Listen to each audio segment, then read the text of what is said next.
Hello friends, स्वागत है आप सभी का एक बार फिर मेरे चैनल कैप्चर नॉलेज के नवरात्रि स्पेशल वीडियो में। और आज के इस वीडियो में हम बात करेंगे नवरात्रि के इस महान महाउत्सव के बारे में, जिसे लोग सिर्फ इंडिया में ही नहीं बल्कि पूरी दुनिया भर में हिंदू या नॉन हिंदूज़ कोई भी कह लो बड़े उत्साह से मनाते हैं। आखिर इस फेस्टिवल की शुरुआत कहाँ से हुई, इसकी कहानी क्या है और माँ दुर्गा के 9 रूपों की हम पूजा क्यों करते हैं। तो चलिए दोस्तों और जानते हैं नवरात्रि की कहानियाँ, कैसे माँ दुर्गा ने महिषासुर को हराया इन 9 दिनों में, और नवरात्रि की शुरुआत कब, कैसे, कहाँ और क्यों हुई थी। नवरात्रि की शुरुआत का इतिहास बेहद ही पुराना है। भारतीय ग्रंथों, पुराणों और हिंदू कथाओं में भी नवरात्रि का जिक्र किया गया है। पुराणों के अनुसार नवरात्रि का प्रारंभ सतयुग से भी पहले किया गया है, जब माँ दुर्गा ने महिषासुर का वध किया था। महिषासुर के बारे में थोड़ी जानकारी लेते हैं। महिषासुर कौन थे, उन्हें कौन सा वरदान मिला था। तो महिषासुर बेसिकली एक असुर थे, एक राक्षस, जिन्होंने घोर तपस्या की और ब्रह्मा जी को प्रसन्न किया, और ब्रह्मा जी को प्रसन्न करके उन्होंने उनसे एक वरदान मांगा, अमरता का, यानी कि इमॉर्टैलिटी का। बट ये वरदान देते टाइम ब्रह्मा जी ने एक शर्त भी रखी थी। तो शर्त ये थी दोस्तों कि उन्होंने उसे वरदान तो दे दिया था कि वो किसी के भी हाथों मर नहीं सकता, बट कैच ये था कि वो किसी भी देवताओं के हाथों या किसी भी पुरुष के हाथों नहीं मर सकता, विच इंक्लूड्स देवता, भगवान, इनके ये लोग उसे नहीं मार सकते। तो शर्त के अनुसार सिर्फ उनका वध एक फेमिनाइन एनर्जी के थ्रू ही होगा। ये था इसकी स्टोरी के पीछे का कैच। वरदान मिलने के बाद महिषासुर ने धरती पर अपना अत्याचार फैला दिया और स्वर्गलोक के देवताओं को भी हरा दिया और स्वर्गलोक पे भी अपना कब्जा जमा लिया। देवता, ऋषि मुनि सबको हराने के बाद महिषासुर इतना पावरफुल हो गया था कि उसे कोई भी हरा नहीं सकता था। तब इस हारी हुई हालत में देवता त्रिदेवों के पास आए, जो ब्रह्मा, विष्णु और महेश, उनके पास आए। उन्होंने उनसे विनती की कि महिषासुर को हराने का कोई षड्यंत्र रचें। बट ब्रह्मा जी ने महिषासुर को वरदान दिया था कि वो किसी भी नर के हाथों कभी नहीं मरेगा। तो उन्होंने पूजा किया, यज्ञ किया और देवी माँ को समन किया। उन्हें बोला गया कि आए और सारे देवता और पृथ्वी की रक्षा करें। तब माँ दुर्गा आई और उन्होंने महिषासुर के साथ लड़ाई की। एक फियर्स बैटल हुआ जो 9 दिन तक चला और 10वें दिन महिषासुर का अंत हो गया। हर दिन माँ दुर्गा अलग अलग रूप धारण करके महिषासुर को हरा रही थी। ये सारे रूप उनकी शक्ति का प्रतीक है और हर रूप का एक विशेष महत्व है जो माँ दुर्गा ने यूज़ किया महिषासुर को हराने के लिए। इस त्यौहार में हमें अपने अंदर की बुराइयाँ जैसे कि अहंकार, जलन, लोभ और क्रोध का सर्वनाश करना होता है। इसी कारण नवरात्रि का महोत्सव बनाया जाता है। तो चलिए दोस्तों, माँ दुर्गा के 9 रूपों के महत्व के बारे में जानते हैं और उन्होंने 9 दिन ये बैटल करके कैसे महिषासुर को हराया, ये भी हम आगे जानेंगे। तो सबसे पहला माँ दुर्गा का रूप है शैलपुत्री। शैलपुत्री का मतलब होता है शैल यानी कि पर्वत और पुत्री यानी कि पर्वत की बेटी। जब माता सती ने अपने शरीर का बलिदान दिया था तो महाराज ने बहुत ज़्यादा तपस्या करके माँ दुर्गा से एक विनम्रता की थी कि वो उनके घर में जन्म ले। तो ऐसे पड़ा माँ दुर्गा का पहला नाम शैलपुत्री। जब युद्ध का पहला दिन आया तो महिषासुर ने अपनी पूरी सेना के साथ माँ दुर्गा पर प्रहार कर दिया था। उसने अपने घमंड और शक्ति के जोर से माँ दुर्गा को हराने का निश्चय किया था। तब माँ दुर्गा ने शैलपुत्री का रूप धारण किया, जो पर्वत की तरह अटल और स्थिर है। उन्होंने अपनी त्रिशूल और नंदी पर सवार हुए महिषासुर को और उसकी सेना को पछाड़ने की शुरुआत की। पहले दिन का ये युद्ध माता शैलपुत्री का प्रतीक है, जिसमें उन्होंने साबित किया कि शांति और धैर्य से बड़े शत्रु को हराया जा सकता है। तो ये था दोस्तों माँ दुर्गा का सबसे पहला रूप। अब बढ़ते हैं आगे और चलते हैं उनके दूसरे रूप की तरफ, जो है ब्रह्मचारिणी।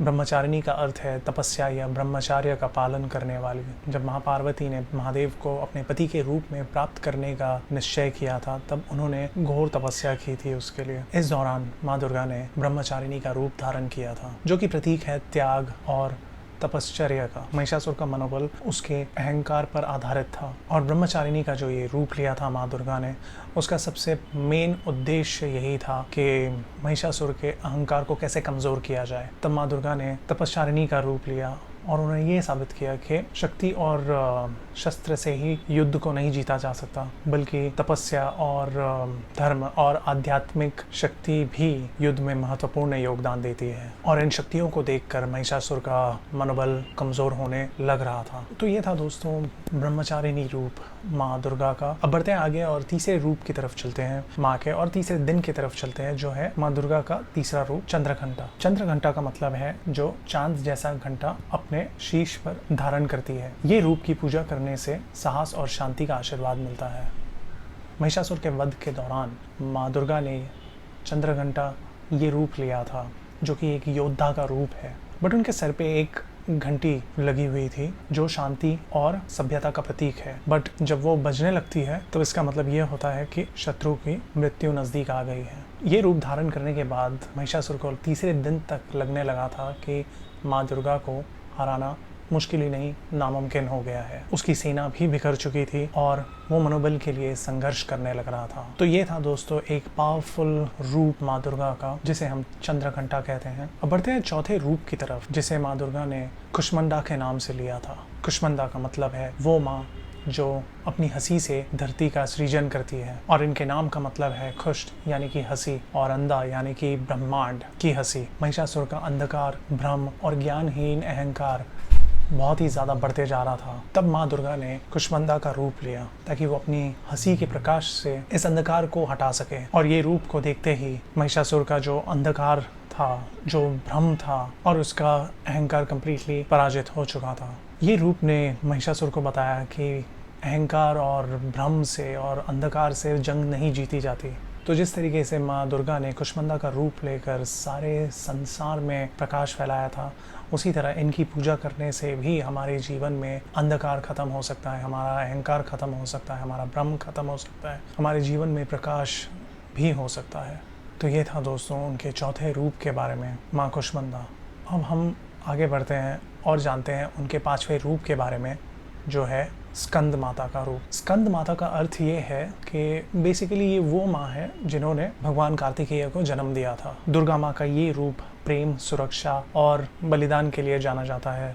दुर्गा माँ ने पांचवें दिन स्कंद माता का रूप लेकर अपने पुत्र कार्तिकेय के प्रेम और बलिदान का साहस दिखाया। इन्होंने महिषासुर के रथ को ही तबाह कर दिया, और इनके प्रहार से महिषासुर के सारे ताकतवर सेनापति का भी नाश हो गया था। तो ये था दोस्तों स्कंद माता यानी कि माँ दुर्गा का पांचवा रूप। अब बढ़ते हैं आगे और उनके छठवें रूप की तरफ चलते हैं, जिसे हम कहते हैं कात्यायनी। माँ कात्यायनी का नाम ऋषि कात्या के नाम पर पड़ा, जिन्होंने घोर तपस्या करके माँ दुर्गा को अपने जीवन में प्रकट होने के लिए दरख्वास्त की थी। माँ दुर्गा ने प्रसन्न होकर ऋषि कात्या के घर में जन्म लिया कात्यायनी के रूप में। माँ कात्यायनी का ये रूप एक योद्धा और न्याय का प्रतीक है। इन्होंने ये रूप इसीलिए लिया था ताकि वो अधर्म और अन्याय का नाश कर सके। माँ कात्यायनी को महिषासुर मर्दिनी भी कहा जाता है उनके भक्तों द्वारा, क्योंकि ये रूप महिषासुर के विनाश की शुरुआत के लिए प्रकट हुआ था। उन्होंने महिषासुर को समझा दिया था कि उसका अन्याय समाप्त हो गया है, और माँ कात्यायनी का ये संकल्प महिषासुर की आखिरी दिन की शुरुआत थी।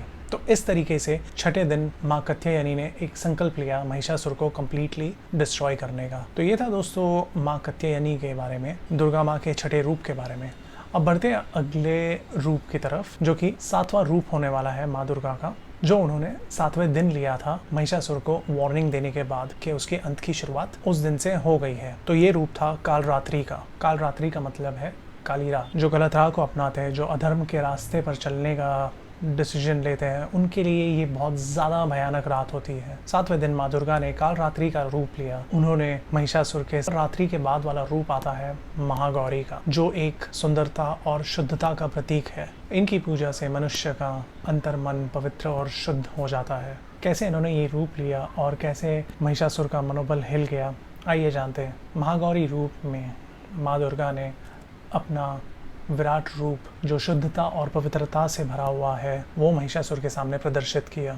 माँ के इस रूप से शुद्धता और पवित्रता झलक रही थी। पूरे बैटल ग्राउंड में जब प्रकाश फैला तो उन्होंने देखा कि उसकी पूरी सेना खत्म हो चुकी थी, और ये रूप देखकर उसका मनोबल हिला नहीं बल्कि पूरा टूट चुका था। फिर आखिरी दिन आया जिसे हम नवरात्रि का 9वां दिन कहते हैं। महागौरी के बाद माँ दुर्गा ने सिद्धिदात्री का रूप लिया। इस नाम का अर्थ है जो माँ सिद्धियाँ प्रदान करती हैं। अंतिम दिन में माँ सिद्धिदात्री ने अपनी समस्त सिद्धियों का उपयोग किया और उसे एकाग्रित किया महिषासुर का वध करने के लिए, और वो सारी एनर्जीज माँ सिद्धिदात्री ने एक त्रिशूल में डाली और उस त्रिशूल से महिषासुर का वध कर दिया। इस तरीके से 9 दिन माँ दुर्गा ने अपने अलग अलग रूप में महिषासुर से जंग लड़ी, उसे धीरे धीरे अलग अलग तरीके से हराया। पहले उसका घमंड तोड़ा, फिर उसका मनोबल तोड़ा, फिर लास्ट में उसकी सेना को ख़त्म किया और आखिर में त्रिशूल से उसका वध कर दिया। माँ सिद्धिदात्री का जो ये रूप है